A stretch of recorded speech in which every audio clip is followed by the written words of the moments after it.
The next skill we're going to teach is back floating. So this also is a very uncomfortable thing for kids to begin with. If you looked at my bath time basics course, you can start this in a bath and have a child just practice laying flat on the ground in a bathtub, getting their ears filled with water. That would be the first step. If they can do that, then we're going to do this in a pool, but I don't have a zero entry pool or super shallow, so they can't practice like they can in the bathtub.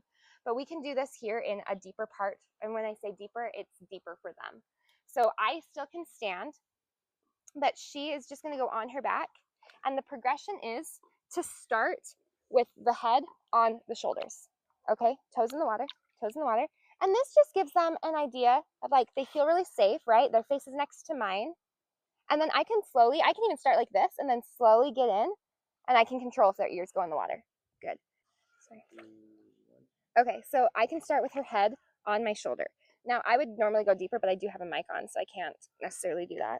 But then we'd slowly get to the point where I can control her and her ears get in the water.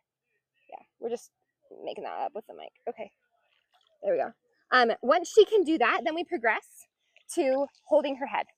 So I can put her here. Notice how my knees are still holding her up. She has that sense of security on her back. Now I hold her head. So now I'm holding her head and her back. I can also, instead of my knees, dependent on where I'm at, I can take my hand and all 5 fingers hold her up, and I hold her neck right here. Same thing, ears are filled with water. She is in one straight line. Chin faces the sky or the ceiling, and then her hips are at the top of the water and her toes are in the water, okay? But nice one straight line. Now, as I let go of her back, she will sink a tiny bit, like an inch or so, maybe a couple inches in the water. And the important part is just reminding them, keep those hips up, keep those hips up. A lot of the time, kids will bring their toes out of the water. Bring your toes out of the water. Lift your toes to the sky. Yeah, this is like, they start to be really, really tense. And so their feet go up and they sink their hips a little bit and they're really nervous, really tight. So getting them to just practice relaxing. Sometimes I will just take deep breaths with them and I'll say, let's breathe. Good job. Okay, let's take another deep breath. Breathe in, breathe out. Or I like talk to them, sing them a little song just to get them relaxed and not thinking about maybe floating in the water. Sometimes I'll take their arm up and just let it drop, and you can tell if they're like stuck in the air. So just kind of fun things. Or I'll take their hands and kind of introduce this next skill, which is fish finning. And we just move their arms like this. But notice it's all assisted.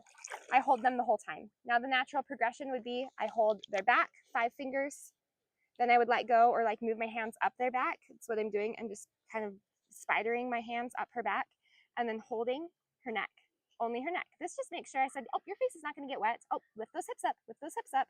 I can take my foot, kick them up right at the small of her back. Keep those hips up.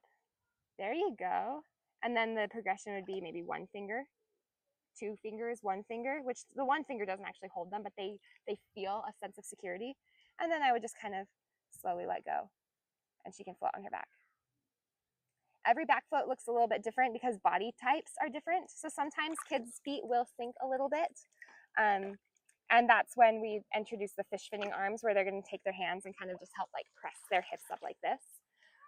But that's okay. As long as their chest is up, their head is in one straight line with their ears in the water, their chin kind of facing the ceiling or the sky, and then ideally trying to get their hips up. But if they do sink a little bit, like their feet sink a little bit, that is okay. It doesn't have to be one perfect alignment. It's just reminding them of those 3 points. Okay, oh, one thing not to do. Do not practice back floating. Here, I'm gonna hold you like this, like this. This is just really unnatural. Notice how she's very good at back floating. This is unnatural for her. So she's getting a little scared because I'm holding the point and for her back, that doesn't make sense. So always practice a back float at their head.